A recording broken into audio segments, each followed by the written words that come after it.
Recevez de la part de Dieu la grâce, la joie et la paix dans votre cœur et dans votre vie. Dieu nous accueille et il se réjouit de nous voir réunis ce matin. Avant que nous le cherchions, il nous a cherchés. Avant que nous le connaissions, il nous a connus. Avant que nous venions ici ce matin, il nous avait convoqués. Qui que vous soyez, quoi que vous soyez, vous êtes les bienvenus à ce culte chargé en symboles, puisqu'aujourd'hui nous aurons le partage de la Sainte Seine et le baptême ce matin. L'Église vous accueille, toutes et tous, avec joie. Peut-être un peu plus particulièrement, la famille de Charlize, qui a demandé le baptême, afin que Charlize reçoive le signe de la grâce de Dieu et qu'elle soit accueillie dans l'Église de Jésus-Christ. Avant que nous le cherchions, Dieu est déjà près de nous.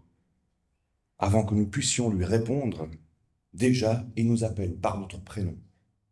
Le baptême est le signe de ce Dieu qui, en Jésus-Christ, nous appelle et vient à notre rencontre. Je vais vous inviter à un premier cantique, et je vais vous inviter aussi à vous lever si vous le souhaitez, et je vais aussi vous inviter à mettre de la voix, parce que vous entendez aujourd'hui, j'ai pas de voix, donc on va chanter ensemble. Je vais essayer de chanter beaucoup moins fort que d'habitude.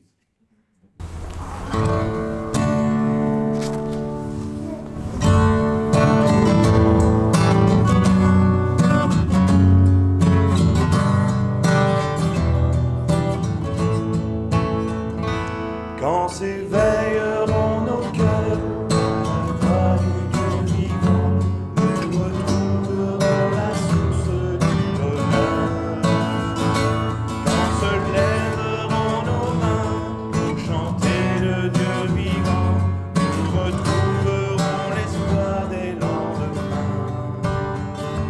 Il saura briser nos âmes, il saura changer nos cœurs, il viendra sécher nos larmes, il viendra chasser nos peurs. Quand s'éveilleront nos cœurs à la voix du Dieu vivant, nous retrouverons la source du bonheur. Quand s'élèveront nos mains pour chanter le Dieu vivant, nous retrouverons l'espoir des lendemains. Plus de nuit sur notre terre, il sera notre flambeau. Plus de haine ni de guerre, il nous ouvre un ciel nouveau. Quand s'éveilleront nos cœurs à la voix du Dieu vivant, nous retrouverons la source du bonheur. Quand s'élèveront nos mains pour chanter le Dieu vivant, nous retrouverons l'espoir des lendemains. Il habite avec les hommes, le Dieu monde de mourir. Il annonce son royaume, il nous ouvre à l'avenir. Quand s'éveilleront nos cœurs à la voix du Dieu vivant, nous retrouverons la source du bonheur. Quand s'élèveront nos mains pour chanter le Dieu vivant, nous retrouverons l'espoir des lendemains.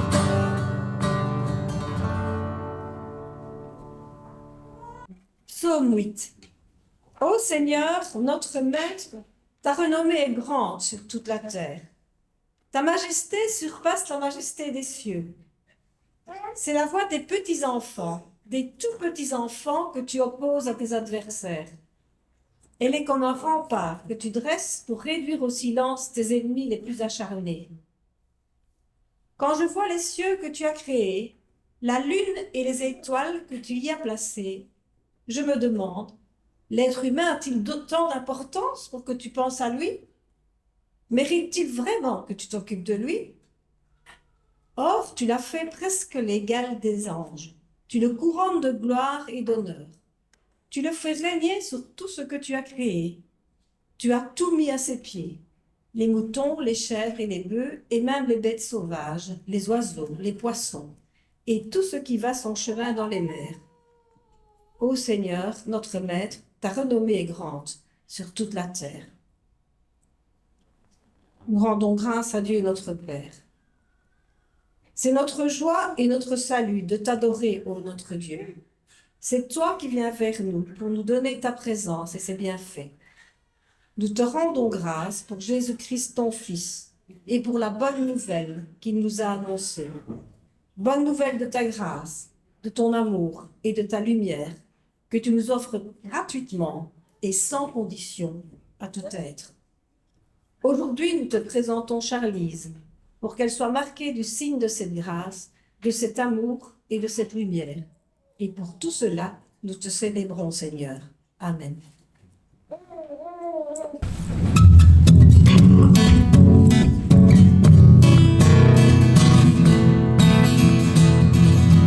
Béni soit le Seigneur, car son amour est grand. Béni soit le Seigneur, car il est puissant. Nous te louons, Seigneur, de tout notre cœur. Nous nous tournons vers toi. Tu es notre joie. Nous te louons, Seigneur, de tout notre cœur. Nous nous tournons vers toi. Tu es notre joie. Béni soit le Seigneur pour sa fidélité. Béni soit le Seigneur pour sa sainteté. Nous te louons, Seigneur, de tout notre cœur. Nous nous tournons vers toi.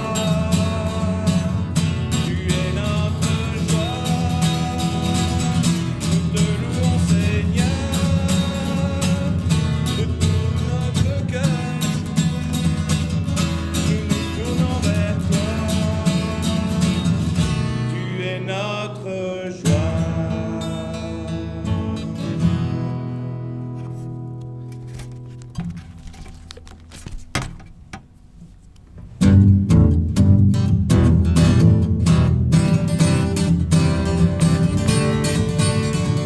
Éternel notre Seigneur, que ton nom est magnifique. Éternel notre Seigneur, que ton nom soit glorifié par la bouche des petits.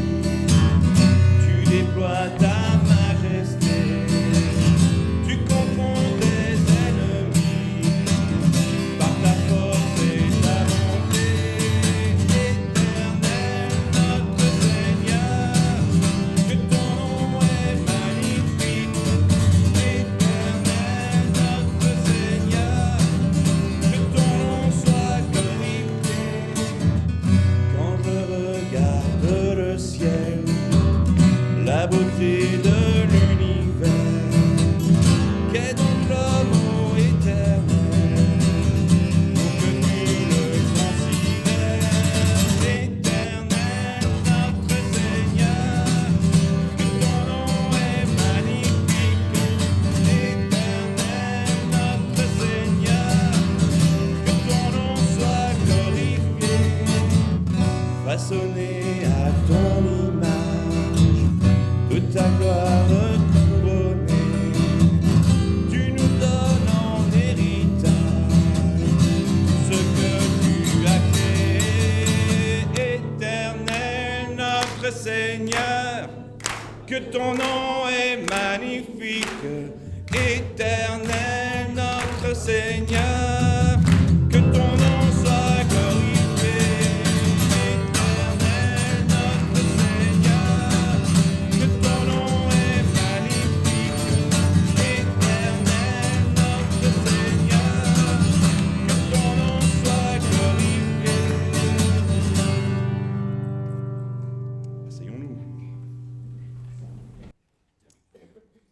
Étienne et Aline ont demandé que Charlize reçoive le baptême. Alors, l'Église aujourd'hui accueille ce désir avec une énorme joie et obéit ainsi à la volonté de Jésus-Christ qui a dit à ses disciples « Toute autorité m'a été donnée dans le ciel et sur la terre. Allez de toutes les nations, faites des disciples, baptisez-les au nom du Père, du Fils et du Saint-Esprit, et apprenez-leur à garder tout ce que je vous ai enseigné. Je suis avec vous tous les jours jusqu'à la fin du monde. » Aline, Étienne, demain, quand Charlize va vous demander « Pourquoi est-ce que j'ai été baptisé au nom du Père, du Fils et du Saint-Esprit ?» Vous pourrez lui répondre « Tu as été baptisé au nom du Père, comme Dieu a conduit son peuple à travers la mer Rouge, vers la liberté. Il nous libère par son amour de toute peur, de tout esclavage, de tout manque de foi. Il nous appelle à une vie nouvelle. Charlize, tu auras été baptisé au nom du Fils, parce que cette nouvelle naissance s'accomplit en Jésus-Christ, qui a vécu, qui a parlé, qui est mort et qui est ressuscité, pour nous faire découvrir que la confiance peut surgir dans le doute, que le courage peut surgir dans la peur, le réconfort dans la souffrance. Ce nom de Jésus implique la vie et le bonheur pour chacun. Tu l'utiliseras pour guérir, pour délivrer, pour faire vivre. Et enfin, Charlize, tu as été baptisé au nom du Saint-Esprit, comme l'eau qui tombe sur le sol desséché, qui fait germer la plante et lui fait porter des fruits. Ainsi, le Saint-Esprit fait jaillir en l'être humain une vie nouvelle, une vie ouverte à Dieu, ouverte aux autres, avec, au lieu de l'incrédulité, la foi, au lieu de la résignation, l'espérance, au lieu de l'égoïsme, l'amour. Dieu veut pour toi cette vie accomplie, cette vocation, c'est ta vocation, qu'elle soit ta joie et ta paix. Cette espérance du Père, du Fils et du Saint-Esprit, le baptême nous le rappelle, nous la rend présente, nous la manifeste à nous tous, à vous parents, parrains, marraines,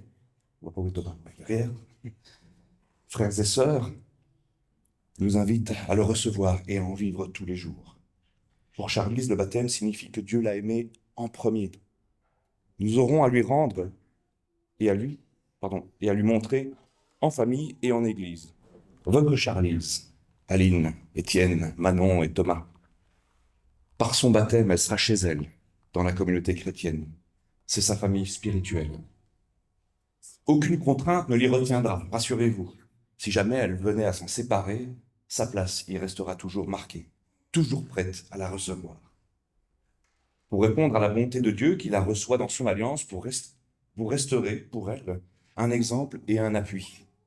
Vous prierez pour elle, vous l'instruirez et la soutiendrez, vous l'aimerez, afin qu'elle parvienne elle-même à la foi, qu'elle puisse répondre un jour, en toute liberté, à la grâce attestée par son baptême et prendre part à la vie de l'Église.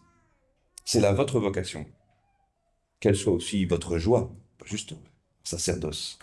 Et maintenant, Aline, Étienne, Manon et Thomas, je vais vous inviter à vous lever et à me rejoindre ici, et approcher évidemment avec la star du jour.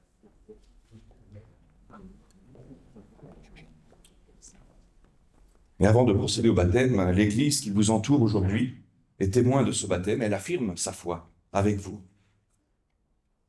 Nous croyons et proclamons avec joie que Jésus-Christ s'est donné pour toute l'humanité, pour celles et ceux qui ont vécu depuis les origines de l'histoire, pour celles et ceux qui naîtront jusqu'à la fin des siècles, pour les foules qui se pressent dans les villes, pour les habitants de la montagne la plus reculée, pour le bébé qui vient de naître et pour le vieillard sur le seuil de l'éternité. Nous croyons qu'il s'est donné pour nos amis et nos ennemis, pour les croyants, les incroyants, pour les riches, les pauvres, les martyrs, les bourreaux. Oui, pour tous, pour toi, pour moi. Jésus-Christ est venu. Il a vécu, il a lutté, il a souffert. Il a traversé l'agonie de Gethsémane et les ténèbres de la croix. Pour toi, pour moi.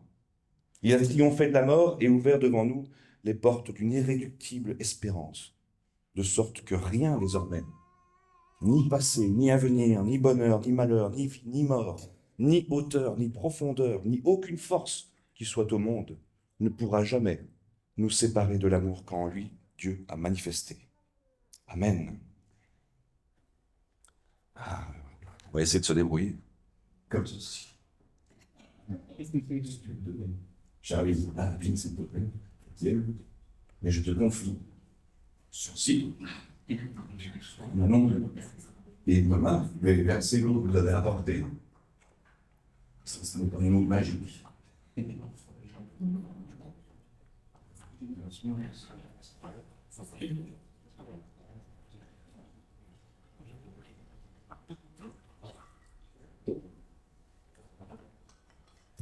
Je vais vous tourner le dos, mais c'est parce que je vais m'adresser à Jean-Lise. Dieu nous l'a promis. Nous sommes à lui. Il nous connaît chacun par notre prénom. Il connaît le tien, Charlise. Alors, Charlise, ça va vous dire un peu. Charlise, je te baptise. Au nom du Père, du Fils et du Saint-Esprit. Pour toi, Jésus est venu sur la terre. Pour toi, il a aimé, il a parlé, il a traversé la vie. Et pour toi, il s'est écrié, tout est accompli. Pour toi, il est mort, et pour toi, il a triomphé de la mort. Pour toi, Charlise, tu n'en sais rien encore. Et ainsi, il a confirmé la parole de l'apôtre. Nous aimons Dieu parce qu'il nous a aimés, le premier. Parents, parrain, marraine, vous pourrez aussi faire connaître Charlise d'enseignements chrétiens contenus dans la Bible pour qu'elle puisse fonder son assurance sur la grâce de Dieu, attestée par son baptême et devenir, si elle le désire, disciple de Jésus-Christ. L'Église peut vous aider à la préparer et elle le fera avec joie. Alors, je vais demander à Liliane, si tu veux bien, venir allumer.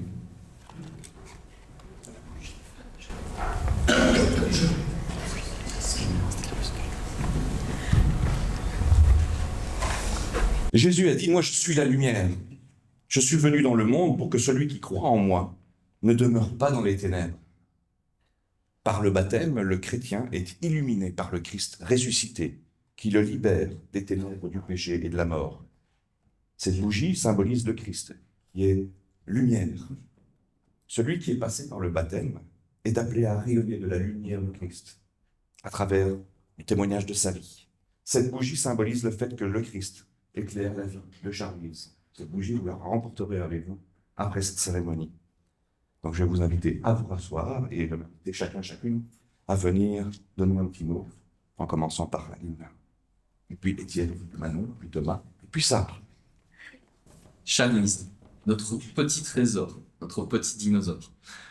En tant que parents, nous savons que tout ne sera pas parfait, que nous commettrons des erreurs, mais surtout que nous ferons de notre mieux dans notre but de transmettre les valeurs auxquelles nous tenons, à savoir le respect des autres et de toi-même, le partage, l'acceptation des différences, qu'il s'agisse de couleur de peau, des avis, des croyances de chacun, et tu verras ces différences sont multiples. Nous t'apprendrons à réfléchir par toi-même, sans influence. Nous te dirons de ne jamais perdre tes yeux d'enfant. Te dirons qu'ici-bas, tout s'apprend, le bien, le mal et surtout le bonheur. Nous espérons que tu resteras cette petite fille souriante et curieuse que tu es déjà. En te faisant baptiser aujourd'hui, nous souhaitons te permettre d'accéder aux meilleures bases possibles dans le monde de la religion et du respect de l'homme qu'elle transmet.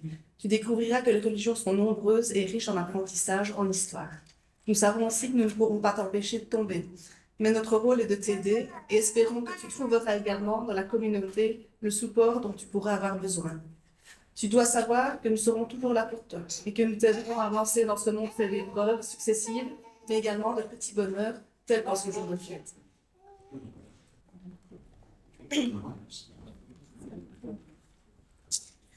Charlise, ton arrivée a changé ma vie et aujourd'hui je deviens officiellement ta marraine. Quel bonheur, quel honneur, mais quelle responsabilité. Je suis prête pour ce rôle important qui m'a été confié dans la vie et je serai là à la hauteur. Présente pour tes premiers pas, pour tes premiers mots, mais aussi pour partager avec toi tes joies et tes peines, te guider, t'accompagner, te faire découvrir le monde, t'apprendre les valeurs de la vie et des bêtises aussi. On va en faire une belle équipe toutes les deux. Sache que peu importe les défis, je serai là pour t'aider à les surmonter. Alors Charlise, je te souhaite une vie pleine de rire, d'amour et de réussite. Et puis n'oublie pas, si tu as besoin de quelqu'un pour t'emmener à l'école, pour t'accompagner en soirée boire un verre, tu peux toujours compter sur moi. Un enfant, ça vous décroche un rêve.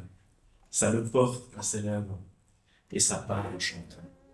Un enfant, avec un peu de chance, ça entend le silence. Et ça pleure des diamants. Et ça rit, n'en savoir que faire. Et ça pleure en le voyant pleurer. Ça chanteur de l'or sous les poussières. Et ça dort pour mieux nous faire rêver. Un enfant, ça écoute le merle qui dépose ses perles sur la portée du nord.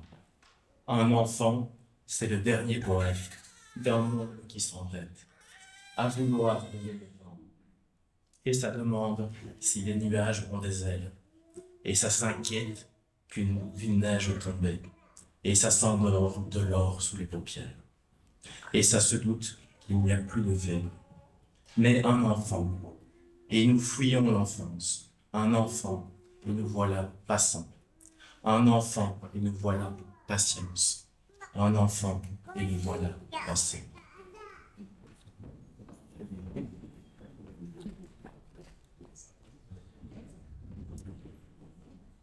Alors, chère Charlotte, face à cette page blanche, j'avais d'abord pensé écrire un texte sur le baptême et sa signification, ou sur l'accueil d'un enfant dans une famille ou une communauté, mais je suis certaine que Yann aura bien mieux fait ça que moi.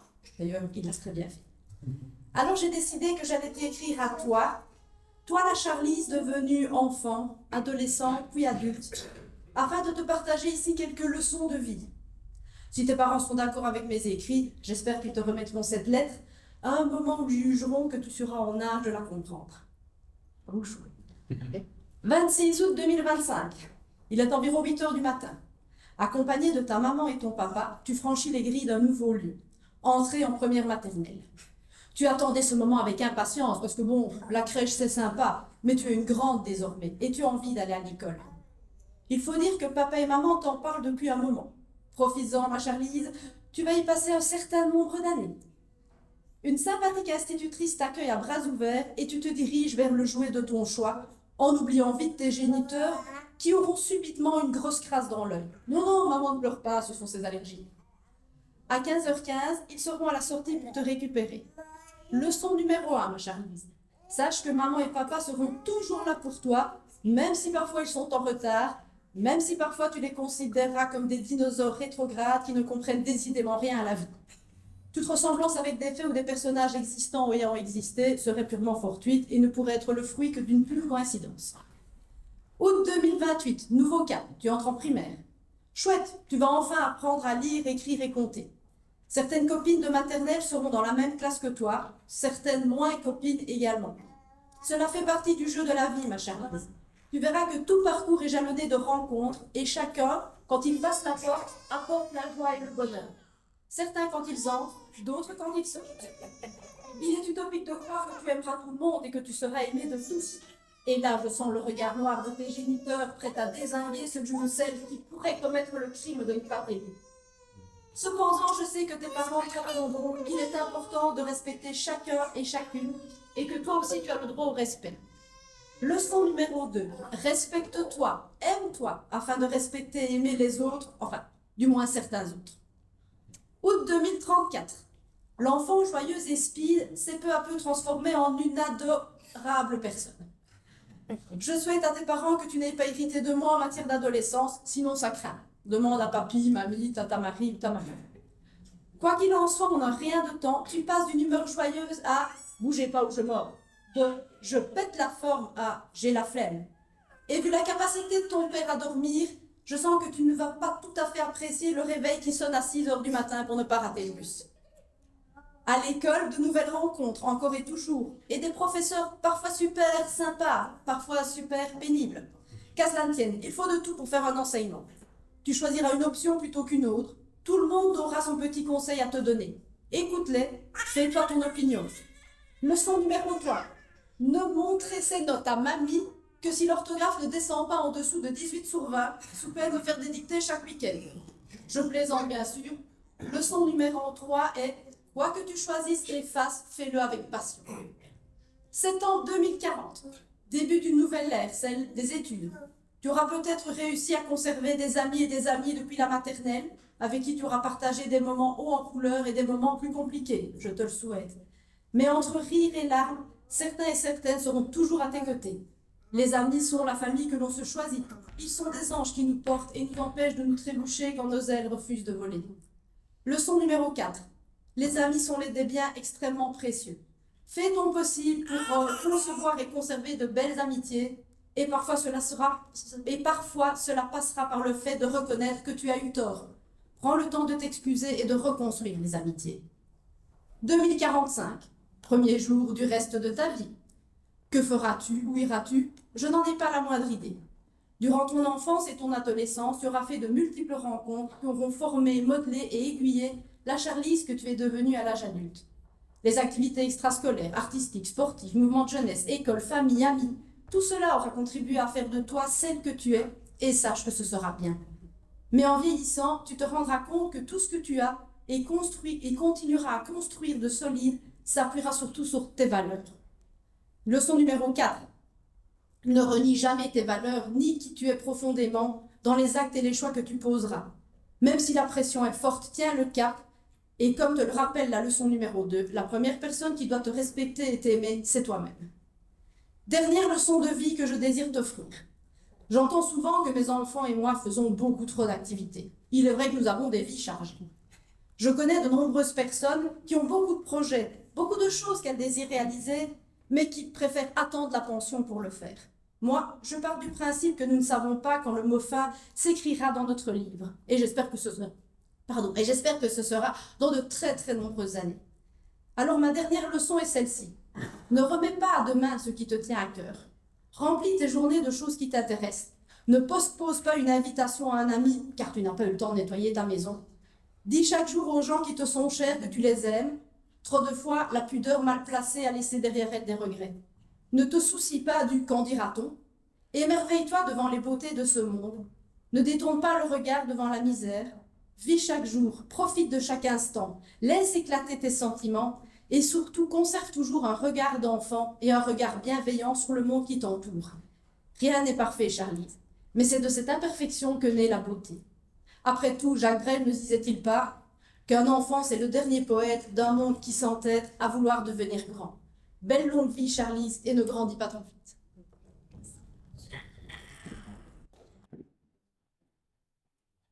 Merci à chacune et chacun pour vos petits mots et témoignages. Je vous invite à la prière.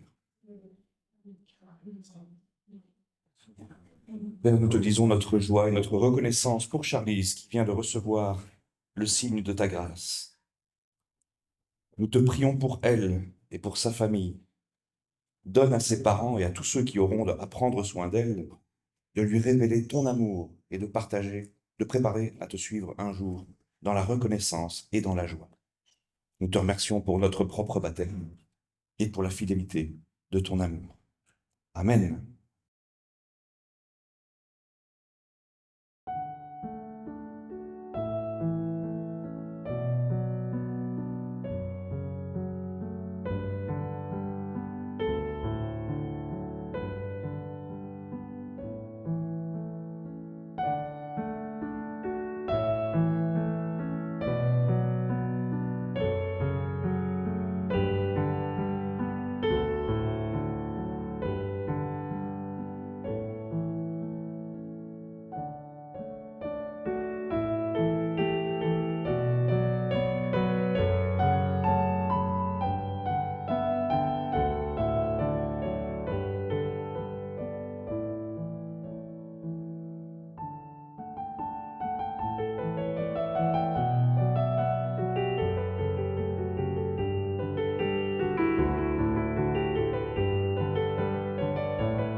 de l'Évangile selon Luc, chapitre 18, versets 9 à 17.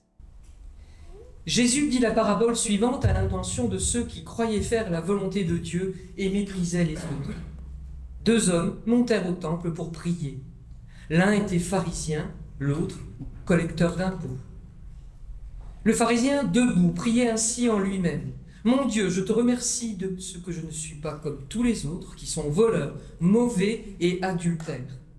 Je te remercie de ce que je ne suis pas comme ce collecteur d'impôts.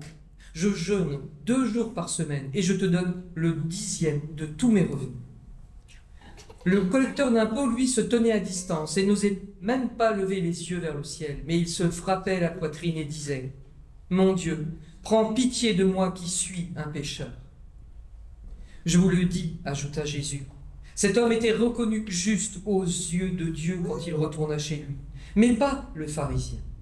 En effet, celui qui s'élève sera abaissé, mais celui qui s'abaisse sera élevé. Des personnes amenaient à Jésus aussi des nourrissons pour qu'il les touche. Et voyant cela, les disciples leur firent des reproches. Mais Jésus fit approcher les enfants et dit « Laissez les enfants venir à moi. Ne les en empêchez pas, car le règne de Dieu appartient à ceux qui leur ressemblent. Je vous le déclare, c'est la vérité. Celui qui ne reçoit pas le règne de Dieu comme un enfant n'y entrera pas. » Ensuite, dans l'Évangile selon Matthieu, chapitre 18, versets 1 à 6. À ce moment, les disciples s'approchèrent de Jésus et lui demandèrent « Qui est le plus grand dans le royaume des cieux ?» Jésus appela un enfant, le plaça au milieu d'eux et dit « Je vous le déclare, c'est la vérité. Si vous ne changez pas pour devenir comme des enfants, vous n'entrerez pas dans le royaume des cieux. Le plus grand dans le royaume des cieux est celui qui s'abaisse et devient comme cet enfant. Et celui qui reçoit un enfant comme celui-ci par amour pour moi, c'est moi qu'il reçoit. Celui qui détourne de Dieu un de ces petits qui croient en moi, il vaudrait mieux qu'on lui attache une très grosse pierre et qu'on le noie au fond de la mer. » Et puis le psaume 131, chant pour ceux qui montent à Jérusalem, de David. « Seigneur, je ne suis pas orgueilleux. Mon regard ne manifeste pas d'ambition. Je ne recherche pas des choses trop grandes pour moi, ni trop extraordinaires. Au contraire, je reste calme et tranquille, comme un jeune enfant, apaisé près de sa mère. Comme cet enfant, je suis apaisé. Israël, compte sur le Seigneur, dès maintenant et toujours. » Laissez venir à moi les petits-enfants. En général, on aime bien ces passages, en tout cas celui-là. C'est très bien d'accueillir les enfants. C'est vrai que ça bouscule, ça fait du bruit, mais c'est bien. Ce texte, c'est le fondement de ce que nous venons de vivre ensemble ce matin, avec le baptême de Charlize. Bien que ce texte ne parle pas de baptême à proprement parler, d'ailleurs le Nouveau Testament ne parle pas trop, de manière claire, de qui peut et quand peut-on se faire baptiser. Ce texte appuie l'idée que Dieu accueille chacun, grande ou petite. Il nous reçoit, il nous accueille dans sa grâce. Nous sommes les bienvenus sans condition, ni de degré, ni de niveau de foi, et sans préjuger non plus de la réponse donnée à cet accueil. Cependant, les textes lus ce matin semblent aller un peu plus loin que cette simple idée d'un accueil généreux. Car Jésus ne dit pas seulement « laissez venir à moi les petits-enfants », il ajoute « il faut accueillir le royaume de Dieu comme un enfant ». Il y aurait donc quelque chose à trouver chez l'enfant qui serait une clé d'entrée pour le royaume de Dieu. Pourquoi faut-il être comme un enfant pour entrer dans le royaume de Dieu? Quelles sont les qualités essentielles qu'ont les enfants qui seraient les qualités importantes au point de vue spirituel pour pouvoir hériter de la présence de Dieu? La première idée qui nous vient en général, c'est l'innocence, la pureté. Car un enfant, ça n'a encore fait aucun mal, ça ne pense pas à mal, etc. Mais c'est certainement une fausse piste théologique. Car dire qu'il faille être innocent ou pur pour pouvoir entrer dans le royaume de Dieu est en totale contradiction avec le reste du message de l'Évangile. Le Christ dit lui-même qu'il n'est pas venu pour les bien portants, mais pour des malades. Il ne dit jamais que le royaume de Dieu est réservé aux purs, aux parfaits, aux innocents. Au contraire, par la grâce et le pardon de Dieu, le royaume de Dieu est ouvert aux plus petits, aux pécheurs, aux coupables, aux estropiés et aux misérables. Donc, les belles valeurs que sont la pureté et l'innocence ne sont pas une des qualités essentielles pour accéder au royaume de Dieu, me semble-t-il. Ou alors, si on veut conserver cette idée d'innocence, il faudrait garder l'état d'esprit plus que le jugement sur les œuvres effectives. Un petit enfant, normalement, ne se sent pas coupable. La bêtise est vite oubliée, elle est vite dépassée. Normalement, un enfant, ça pardonne vite, et ça se sent vite pardonné. Il y a peut-être là une qualité essentielle. Pour entrer dans le royaume de Dieu, il faut accepter de poser nos valises de culpabilité, accepter d'être pardonné, de vivre de la grâce, et de croire qu'on peut à tout instant vivre une vie nouvelle tournée vers l'avenir. Mais en préparant ce texte, il me semble qu'en réalité, il y a un très grand décalage entre nous et ce texte que nous avons lu. Nous avons tendance à regarder ce texte avec ce qu'on vit aujourd'hui. Nous avons tendance aujourd'hui à survaloriser l'enfant dans notre société. Aujourd'hui, nous sommes, depuis de nombreuses années, c'est vrai, dans le règne de l'enfant roi. Or, à l'Antiquité, au temps de la Bible, c'est le contraire. L'enfant était plutôt tout en bas de l'échelle de la société. En général, on en avait beaucoup, parce que beaucoup pouvaient mourir en route. Les enfants étaient essentiellement de la main-d'œuvre à très bon marché pour la famille. D'ailleurs, la langue de la Bible, le grec comme l'hébreu, pour dire le mot enfant, utilise païs ou eved, qui signifie tous les deux enfant, évidemment, mais signifie aussi serviteur ou esclave. Et on retrouve un vestige comme ça aussi dans notre belle langue française avec l'usage du mot garçon, qui peut être un enfant, un fils, mais il sert aussi à celui qui sert. Dans un restaurant ou dans un bar encore aujourd'hui, on appelle le garçon. Mais les enfants étaient moins que des serviteurs. Ils étaient une main-d'œuvre, je disais, à très bon marché, mais même à très très bon marché. Ils n'avaient aucun droit. Ils étaient dans un état de soumission totale. Et le père avait le droit de vie et de mort sur chacun de ses enfants. Les enfants devaient seulement obéir et servir. Ben bref. C'est à partir de ce constat que les commentaires de l'Évangile disent que ce qu'il faut trouver comme qualité essentielle chez l'enfant, c'est non pas la pureté, mais l'humilité. Pour entrer dans le royaume, il faut être humble, il faut être serviteur, ne pas aspirer à être grand dans la société, mais se savoir le plus petit. C'est dit de plusieurs manières et à bien des endroits dans l'Évangile. Et c'est même dans l'une des béatitudes, heureux les humbles, etc. Il y a évidemment dans l'Évangile un culte de l'humilité, voire de l'auto-abaissement. Cette lecture va aussi dans le sens de l'affirmation qui précède juste l'épisode des enfants, et qui dit « qui s'abaisse sera élevé, et qui s'élève sera abaissé ». Dans notre monde, en tout temps, pas seulement aujourd'hui, cette maxime est très peu à la mode, très peu à la mode. On doit plutôt chercher à s'élever sans cesse, à se battre sans relâche, car celui qui s'abaisse, personne ne viendra le chercher. Comment comprendre alors cet enseignement de Jésus ? La solution peut s'entendre à partir de l'intuition qu'avait Martin Luther, réformateur du XVIe siècle, avec sa doctrine des deux règnes, c'est-à-dire qu'il y a un règne du monde, celui de la réussite professionnelle, où il faut être performant, il faut se battre, être le meilleur, meilleur que les autres, et puis le règne du domaine spirituel, ou plus personnel, celui de la relation à Dieu, et avec ceux que nous rencontrons, qui sont nos frères et nos sœurs, humains et humaines. Et là, il faut être humble. Autrement dit, il faut être le plus fort, le meilleur dans son métier, mais le serviteur de tous dans ses rapports aux autres. Se croire le meilleur, se croire plus important que tout le monde, c'est le meilleur moyen de souffrir et d'avoir des relations compliquées avec les autres.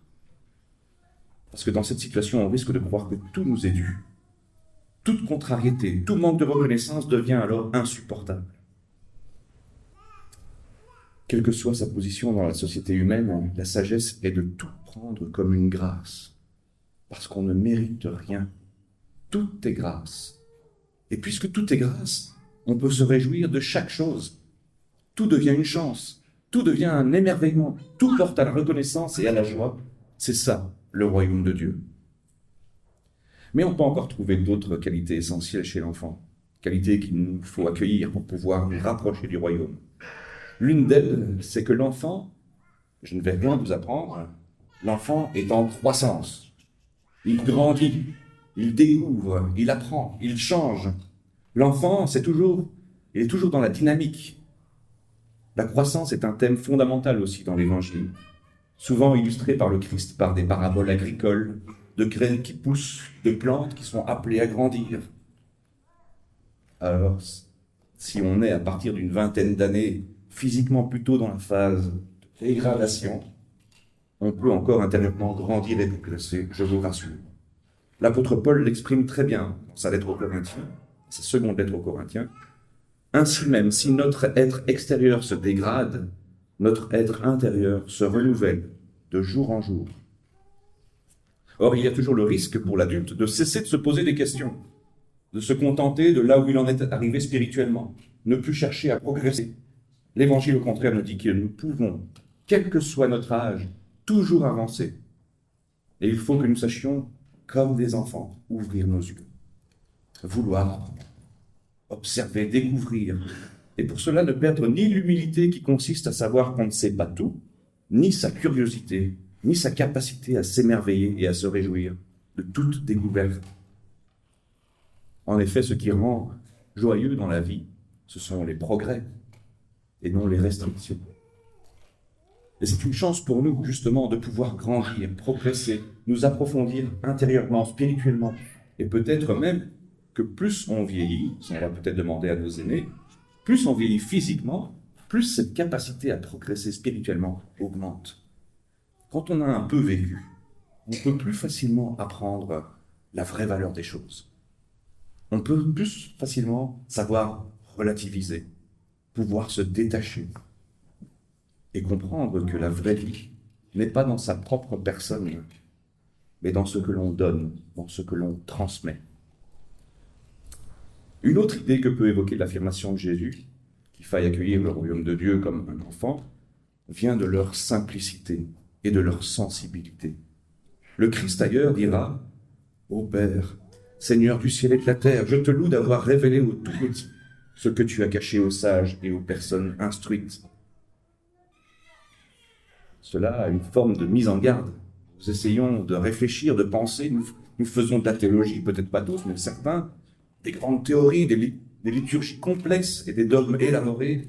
Peut-être que l'essentiel, c'est d'être dans une sorte de relation immédiate et naturelle avec Dieu.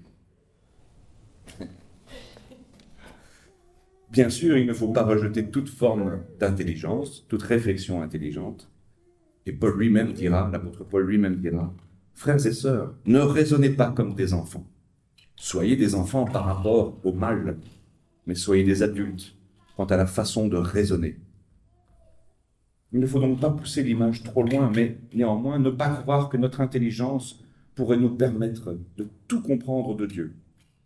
Peut-être qu'un enfant, dans sa simplicité, dans sa facilité de rentrer en relation et même d'accueillir le surnaturel, en sait bien plus que des professeurs de théologie sur Dieu.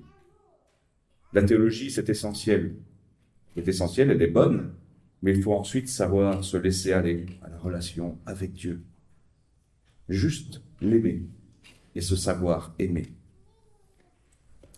C'est d'ailleurs un autre aspect de la capacité relationnelle des enfants, c'est qu'ils savent la confiance.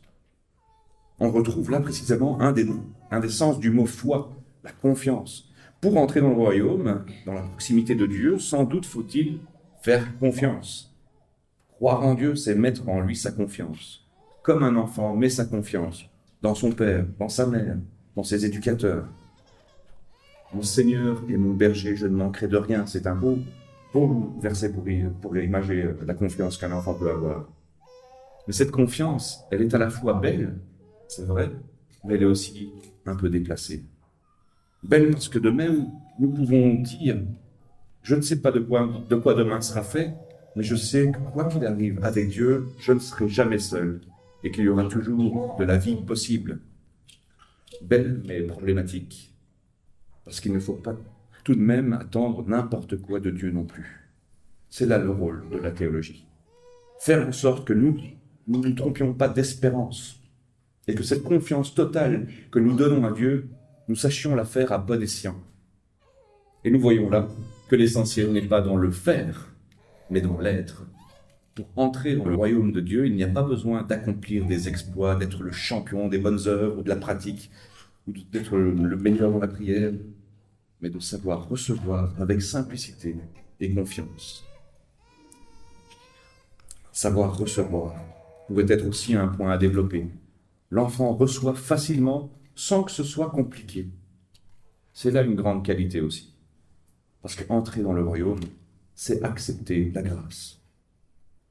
Or, il est bien difficile pour nous d'accepter d'être pardonné, moi le premier, d'accepter les dons de la vie et toutes les grâces qui jalonnent notre vie. Or, ces grâces, nous devons les prendre, les accepter et les faire nôtres, sans nous sentir ni coupables, ni redevables d'un, pas plus en tout cas qu'un petit enfant qui vit du lait de sa mère. Et puis sans doute l'un des enseignements les plus profonds et essentiels que nous donnent les enfants, c'est qu'ils nous permettent de prendre conscience de ce que sont les vraies valeurs de la vie. Il est en effet remarquable qu'un enfant n'a à peu près rien. Rien de ce à quoi nous courons aujourd'hui. Il n'a pas de diplôme quand il arrive. Il n'a pas de réussite professionnelle, il n'a pas d'argent, pas de voiture de sport. Et s'il est vraiment petit, il ne peut même pas se déplacer. Il ne peut pas parler. Il ne peut pas être propre. Il ne peut pas manger tout seul. Il n'est pas autonome. Et pourtant, nous disons de cet enfant, moi en tout cas je le dis de mes enfants, qu'il est merveilleux et qu'il vaut plus que tout. Cela doit nous rappeler que la valeur d'un être n'est pas dans ce qu'il a, dans ce qu'il accumule, ni dans ce qu'il parvient à faire, mais qu'elle est intrinsèque dans son être même. Et sans doute que la clé de tout cela, c'est qu'un enfant, il est aimé et il aime. C'est l'amour attaché à sa personne qui donne tout son sens à sa vie et toute sa valeur. Il est bon que nous nous le rappelions et que nous nous souvenions de ce qui a fait la valeur d'une personne. Ce n'est pas son autonomie, ni ce qu'il parvient à réaliser, mais qu'il soit aimé. Quand on sait cela, et qu'on l'a expérimenté parce qu'on a aimé un enfant, par exemple, on voit que tout le reste a finalement peu d'importance. Les enfants sont les meilleurs maîtres. Ils enseignent à relativiser beaucoup de choses, et à aimer inconditionnellement. Et puis il y a une dernière interprétation, qui est sans doute pas ce que le Christ a voulu dire, mais qui est quand même belle et que je vous partage. Elle vient du fait que quand le Christ dit qu'il faut accueillir le royaume de Dieu comme un enfant, on peut entendre non pas comme habituellement qu'il faille être comme un enfant pour accueillir le royaume, ni même qu'il faille accueillir le royaume comme un enfant l'accueille, mais qu'il faille accueillir le royaume de Dieu comme on accueillerait un enfant. C'est là quelque chose d'infiniment juste et vrai. Un enfant, c'est une réalité nouvelle. C'est une promesse de vie. C'est ce qui nous permet de nous projeter au-delà même de notre vie, de notre mort. Et cette vie nouvelle, nous l'accueillons à la fois comme une chose merveilleuse et comme une réalité infiniment dérangeante. Avoir un enfant, c'est un vrai projet. Il faut accepter de lui faire de la place. Il faut consacrer du temps, de l'énergie, lui donner de soi-même. Accueillir Dieu ou accueillir le Christ dans sa vie, c'est accueillir un germe de vie, une réalité qui peut nous transcender au-delà de nous-mêmes et de la mort. Cela demande certes de se priver de certaines choses égoïstes et matérielles, mais quelle merveille! C'est d'ailleurs sans doute les enfants qui sauvent l'humanité. Beaucoup de nos semblables n'ont que peu de foi, beaucoup d'égoïsme et de violence, mais normalement l'accueil d'un enfant nous apprend la douceur, le don, la générosité, la responsabilité, et mène à se poser la question de où va mener ma vie, où va mener sa vie. Accueillir un enfant, certainement, ça change une vie, dans le sens de ça change la vie. Le croyant peut aller plus loin. Et qu'il ait eu ou non des enfants à s'occuper, il peut se poser des bonnes questions. Il peut apprendre à accueillir une réalité qui est une réalité spirituelle du royaume de Dieu. La réalité d'une vie nouvelle qu'on doit accueillir en soi, que l'on doit permettre de pouvoir grandir, et il faut accepter de se laisser déranger par cette vie nouvelle, qui conduit effectivement à la vie et la plus grande des joies. Donc vous voyez, les enfants sont bien sympathiques, les accueillir c'est bien joli. On les accueille avec plaisir dans l'église, pour les laisser grandir, pour qu'ils se développent, une relation avec Dieu, etc. Mais il est peut-être pas mal aussi de se mettre également à l'école des enfants, car ils nous apprennent beaucoup, beaucoup plus que ce que l'on peut apprendre dans n'importe quelle école. Amen.